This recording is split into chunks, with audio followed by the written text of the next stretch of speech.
I was here on Saturday at a wedding. My son got married in the church, and that was a great day. So if you think if I'm losing my words or I'm not saying things right, it's because I had a wedding at the weekend. So I'll do my best to put all that worry beside me on the other side and do this talk. It was much more pleasant being at the wedding, I tell you. Not so pleasant starting off. I picked the short straw in the Public Policy Advisors Network to actually start off. So I'm going to be talking about public sector reform and the challenges set for an incoming government.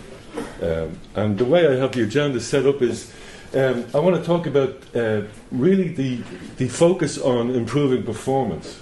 It's a bit difficult to get into all the reform aspects, but there's two reports. One on public sector reform 2014-2016 and one on civil service renewal. And they're both sort of linked to each other. In fact, since the famous SMI initiative back in 1994, everything that's been happening in the civil service has been following its way through the whole public service. So the changes in the civil service actually are copied by other people.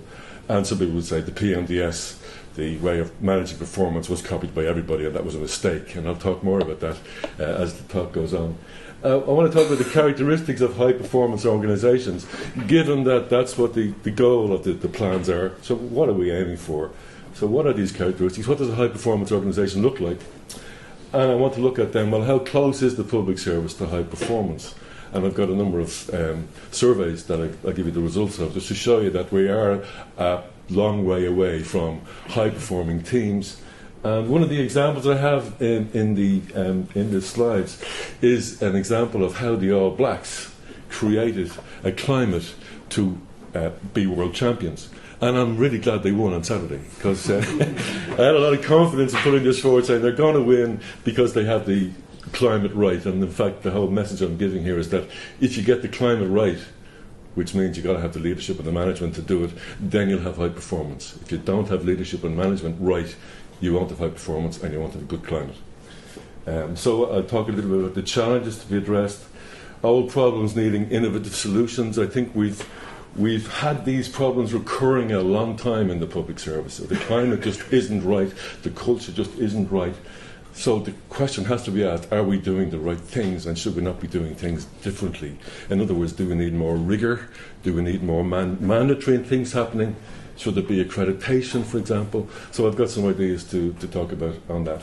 And then I'll finish with the conclusions, which are mainly to say I don't think we're putting enough rigour into developing our people, and particularly into developing our leaders.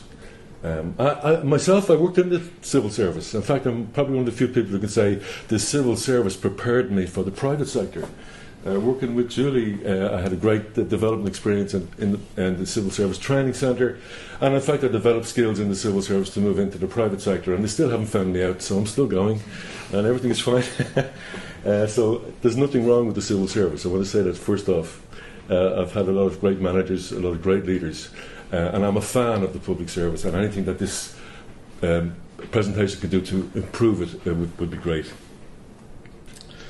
The reform plans, if you read them, they're really excellent. I mean, they're a very good read. They're easy to understand. All the right things are in them, and they even have action plans and how to make things happen. And it's a very good read. And it's public management, as it expects. So there's things like outsourcing, there's things like shared services, improving IT. It's classic public management stuff. And if you read them, you'll find out that there are some cross-functional things, cross-cutting initiatives. Overall plan is to deliver improved outputs, outcomes, capitalising on the reform dividend, etc. And then the aim is to develop a high-performing workforce that possesses a range of competencies required to function effectively in this complex policy environment. Good plans. Looking back, I'm a fan of public service reform. In fact, I still remember the Declan report back in the 60s, that big green thing, and in fact change has been happening since that. So these are good plans. Specifically, the plans state in relation to improving performance that there's a need to strengthen the culture of driving, measuring and supporting high performance at senior level. I think this is the first time that a reform plan has actually mentioned the senior level specifically, that there is a need to do something at the top. Then it says, as a consequence, we need to develop a strong and systematic approach to defining clear objectives of performance and to measuring performance among the leadership cohort.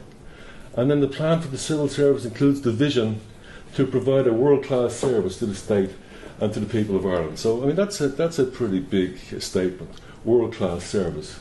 And that's why I'm using the All Blacks as a world-class beating team, so you'll see something about what's required in world-class.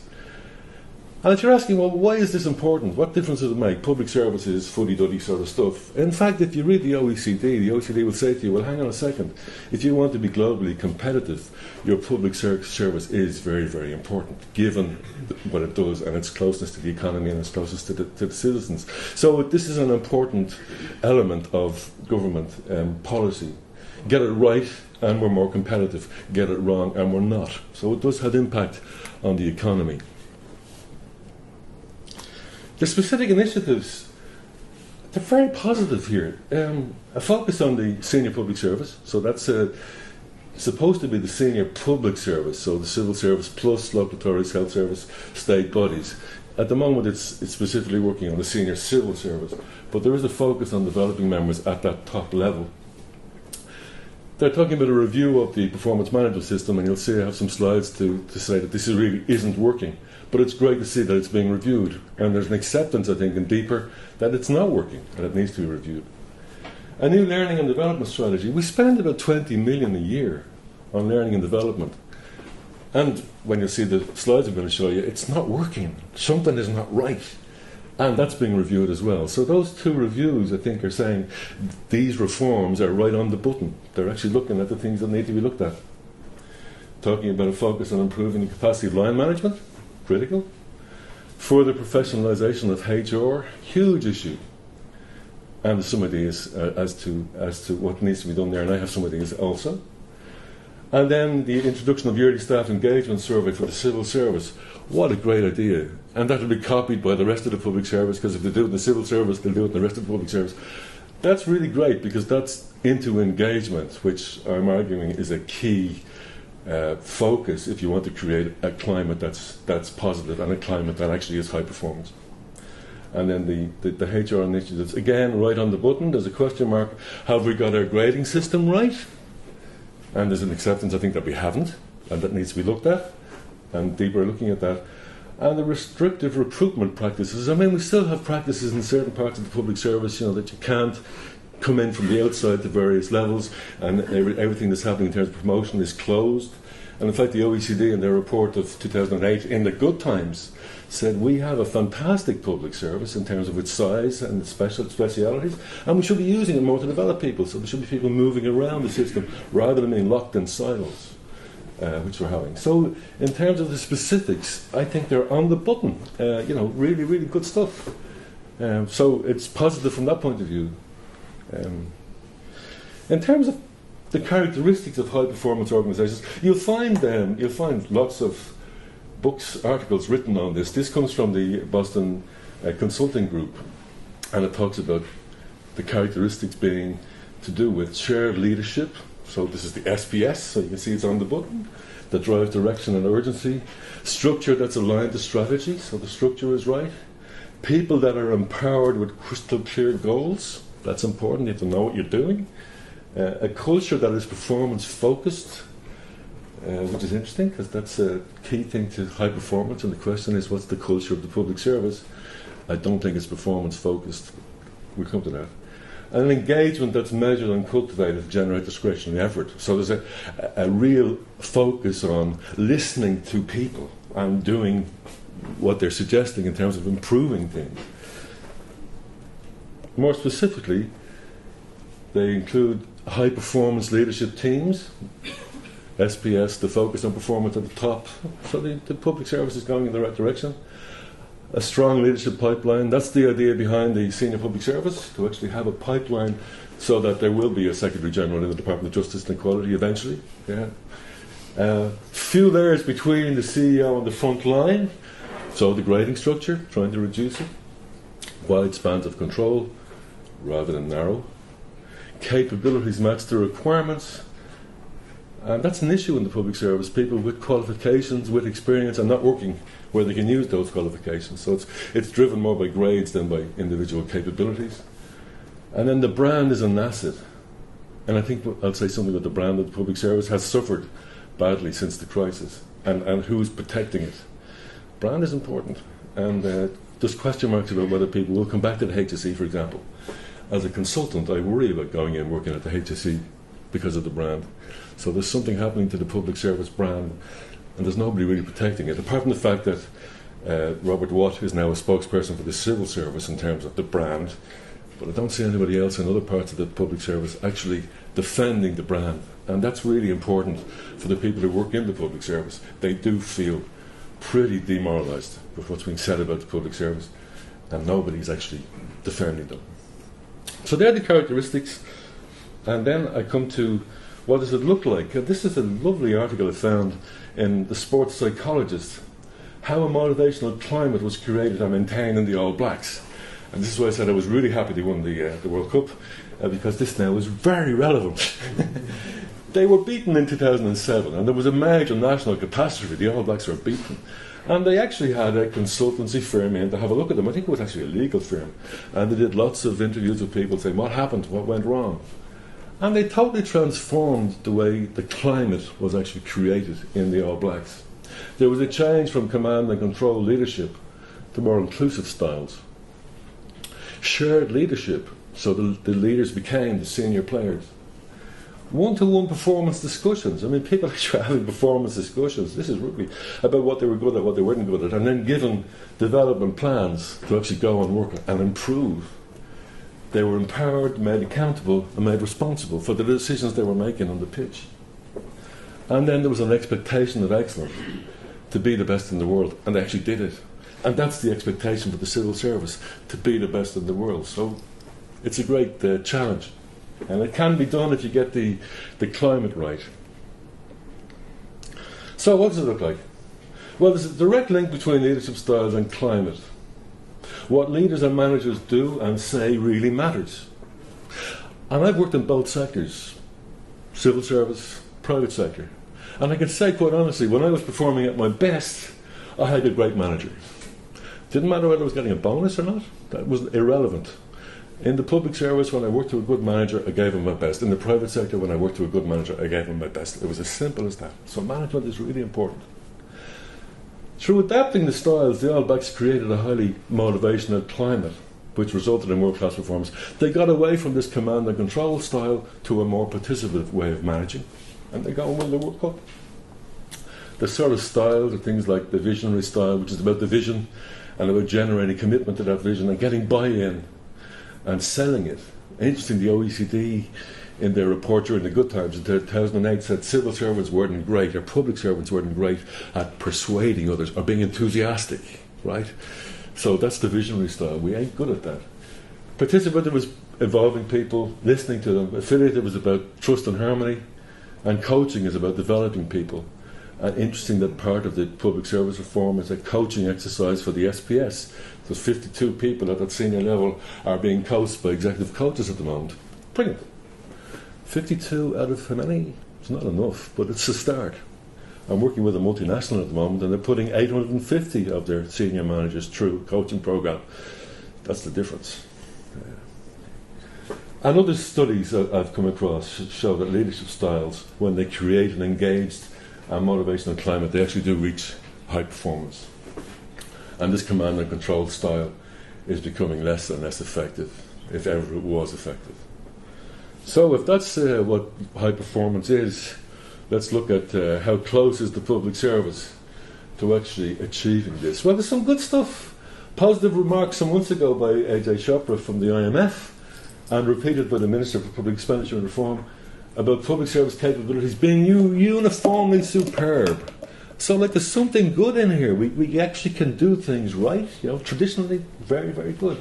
In fact, people say we're great at getting out of problems. We're not so great at keeping out of them, but we're great at getting out of them when we get out of them. We had a successful presidency. We exited the Troika in spite of the resource constraints. So this is good stuff. And then you have some measures from the deeper website, Ireland's governance effectiveness rating, from 1.34 to 1.53, above the OECD average.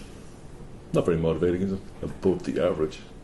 And the next one, in terms of public administration, quality of Irish public administration is seen above the European average. Sorry, I've gone too far. Above the, we're now fifth. Not very motivational, is it? And we could be the best. We could be the best, but at least we're on the radar. And as I say, it represents both an absolute and comparative improvement since 2010. So even in spite of the crash, we're still up there, but we could be, I think, much better. So here's on the negative side, if you like. I've looked at 5 pieces of information. One is the PMDS survey of 2010. It's the last survey done on the PMDS. On planning and monitoring, 75% of staff say agree their objectives and key deliverables with their managers. With the World Cup being won by New Zealand on Saturday, if 75% of the staff agreed their objectives with their manager, it's not great. 73% said a good sense of how well they were performing throughout the year.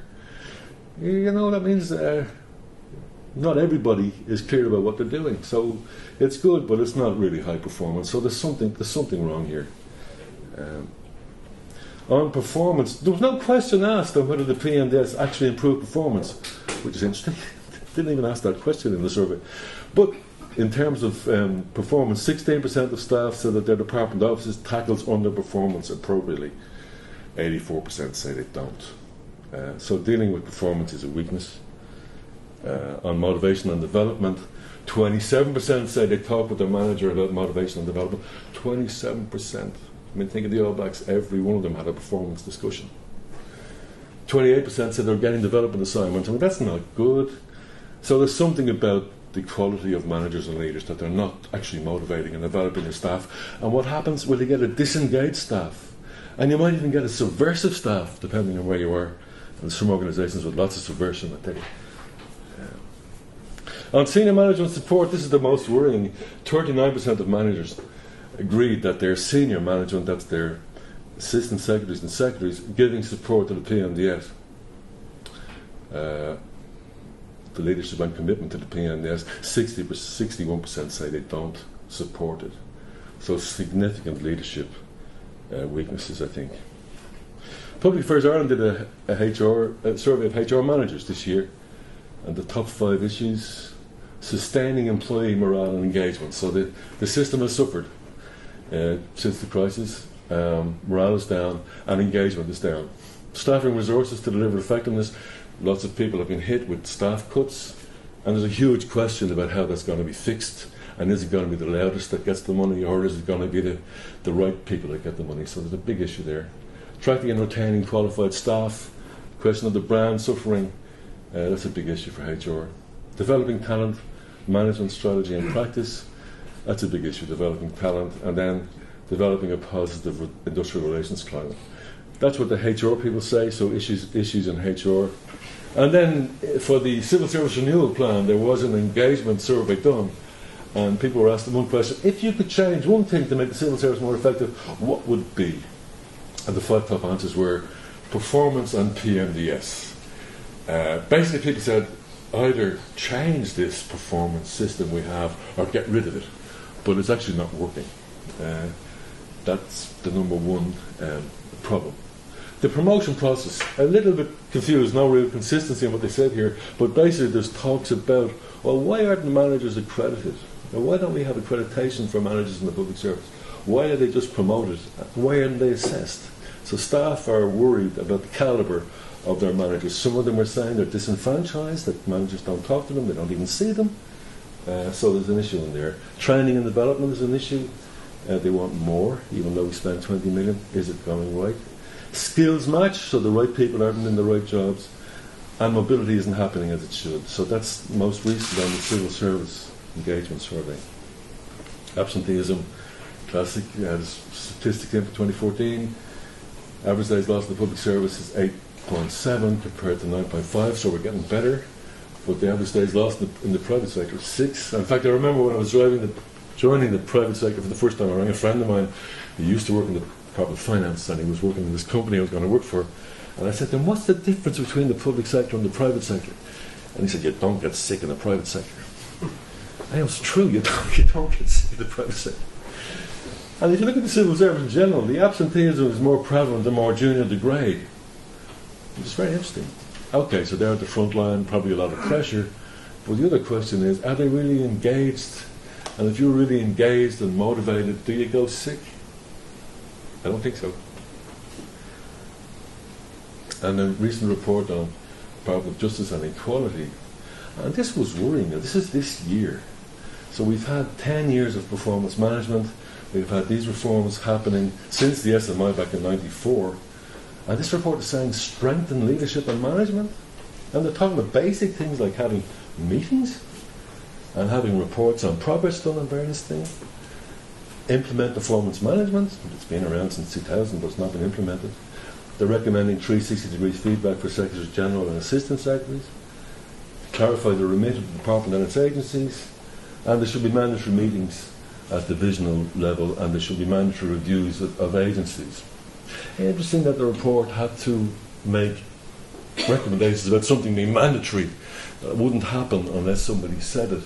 And this is quite interesting, because I was talking to some private sector people over the weekend, and they were saying, you really need a HR department to force you to do the things you don't want to do. You know, you don't want to have a performance review with somebody and you'll put it off as long as possible. But if HR is saying to you, sorry, you've got to do it, and everybody's doing it. So it's almost like you have to have this pressure to do something. Similarly, this report is saying there must be mandatory things happening in the public service to make things happen. So the conclusions I can draw from that is that we're positively regarded internationally, and in terms of getting the job done and in terms of the traditional skills of the public service, we're very good. And in fact, I can attest to that, being a former public servant. Very good people working in the system. But there are recurrent problems, and it's really to do with leadership and management. PMDS is not working. Poor morale and engagement. Leadership styles used are not creating a motivational climate, and therefore are not promoting high performance. There's really no emphasis on the type of leadership and the type of management that's required, although they're looking at it. And then the thrust of the reforms are dealing with these issues. So as I said at the beginning, the reforms and the reports are excellent in that they're dealing with the right things. So old problems need innovative solution. On performance, broaden the focus. It's not just about dealing with underperformance, but about creating a motivational climate. It's unfortunate that the discussion has actually degenerated to civil servants should be fired, public servants can't be fired. It's all about poor performance. And if you're a manager in the public service and you go into the deeper website, you'll find there's only two jobs to do really in terms of people. You run the PNDS and you deal with underperformance. It's a very narrow focus. So you're looking at, is this a poor performer? Oh, it's not a poor performer. You're all right. You're a poor performer? Or the focus is so narrow, and I'm trying to say that in terms of what I've been talking about, the focus should be about engagement, it should be about climate, it should be about managing the whole organisation and all the people and getting them involved rather than this narrow focus. So for example, instead of guidelines on managing underperformance, what about a handbook on successful management? I mean, there actually isn't a handbook for a manager in the public service to tell you how you should manage. Why not? Critical stuff. What you do as a manager. Instead of an explanation of PMDS, what about an explanation of how to improve engagement? What's engagement all about? It's about listening to people, it's about talking to people, it's about understanding what they're doing, and it's about actually making the improvements that they're suggesting. We don't do that enough. So PMDS needs to be radically overhauled, back to basics. It's supposed to be about motivating people by giving them challenging goals. It's supposed to be about developing people by giving them a development plan, and it's supposed to be about supporting them in actually being good performers. And in fact, the way it's been working is actually demotivating people. You ask anybody to talk about it and they'll tell you that it's not working. So there's issues with that. Instead of 3 meetings a year, that's all required. You have your first meeting, you set the plans, you meet in the beginning of the year to review them, and then you meet at the end to have a final review. What happens if you had one a month, for example? I mean, the All Blacks have these performance discussions frequently. In the Scottish Civil Service, they have a monthly meeting. Every manager has to meet each one of his or her direct reports once a month. And it's for no more than a half an hour. But they ask very interesting questions. What have you achieved in the last month? What are you learning? What issues do you have? And what support do you need for next month? Well, that's brilliant. We don't do that. Why don't we? Question. A real focus on performance requires frequent conversations on performance. So it isn't about giving people feedback, it's more about listening to them. What are you doing? What have you achieved? What are you learning? And what help do you want from me? And in the rating system, those of you who are watching this, you'll find out that everybody in the civil service is either doing the job well or doing the job better than well. 98% of people are in those two categories, and there are some people getting top rating of 5, and there are very few getting below a 2 or a 1 in terms of not performing. That's not working. Why not 3? I mean, I worked in head group, and it was quite simple. You were either on target, above target, or below target. There was no messing about 5 ratings, and and it was quite easy to know whether you're on target or not on target. And the discussions in the head group were about developing competencies. So you said, yes, you achieved, yes, you overachieved, or you were under, but what do you need to do to develop? That was the focus. And it's not really that way with the PMBS. So the fact that it's being examined is positive. I'm suggesting mandatory accreditation for managers with continuous professional development and continuous assessment. Seeing management as a professional like other professionals. Like, you wouldn't go to a doctor that wasn't qualified. Well, you might if you didn't have the money to pay but you shouldn't go to a doctor that's not qualified. You wouldn't fly in a plane where the pilot is not qualified. So why don't we qualify our managers and have continuous assessment, some sort of accreditation. And that's happening. Department of Social Welfare, Social Protection had an ad in the paper some weeks ago looking for an accreditation program for their managers. And also in the shared services, they're looking for people accredited in HR. So that's happening. So it's great. Mandatory staff engagement initiatives. There's a body of research that suggests that successful engagement leads to high performance. That's been huge in the UK. Big study done by commissioned by Mendelsohn when he was Minister for Enterprise, asking the question, does engagement make a difference? That is a website, and there's a whole body of knowledge about what engagement is, and it actually does improve performance. So there's kind of messages about, if you're getting into engagement, what does it require? And you have to have a clear strategy, you have to have capable managers, listen to employees, and then have some way of making sure that there's no gap between what you say and what you do. But that also, as well as leadership styles, this engagement is really important, and we need to do more on that. When I was in the public service, people talked about mobility, and a friend of mine actually went out to work in the private sector and came back in, and everyone was saying, yeah, great idea. It's still a great idea, and in fact I think 12 assistant secretaries now have been mobile, have been moving around. Why not make it mandatory? Why not say, if you're going to be a principal officer in the public service, in the civil service, why don't they say you have to have worked in 3 different organisations? You have to have experience of these type of things in order to become a principal officer. Similarly for assistant secretary. Why not make it mandatory? I have real problems with the fact that everything is it's there if you want it, but there's no real rigour in pushing it. So using the public service as a whole for development and learning, that's what the OECD suggested back in the good times. And then the HR role, hugely important. HR has transformed private sector organisations by being the leaders in terms of change. So HR could carry out functions in the public service by being business partners to line managers, by being staff engagement experts, actually getting this sort of thing done, by being business process experts. There's still a lot of old systems, old way of doing things that need to be changed, by being change management experts, and then by being experts on promoting performance. So these are just some of the ideas, but the main point is I think we need more rigour. I think we need more mandatory things to happen if we're really going to get to that goal of high performance, or that goal of a world-class civil service. I think the agenda is set. I think it's in the right direction, but we need more rigour, and we need more accreditation and more mandatory things to happen. So I wish everybody well. I'm in the private sector. I won't be doing anything in this public sector reform. It's all over to you guys to do it, but I think they're on the right track. So many positive initiatives in the plans. However, promoting high performance requires different ways of managing and leading. The focus is there, but I think it needs to be more rigorous. Mandatory systems for implementation needs to be reduced. So, thank you very much for your attention.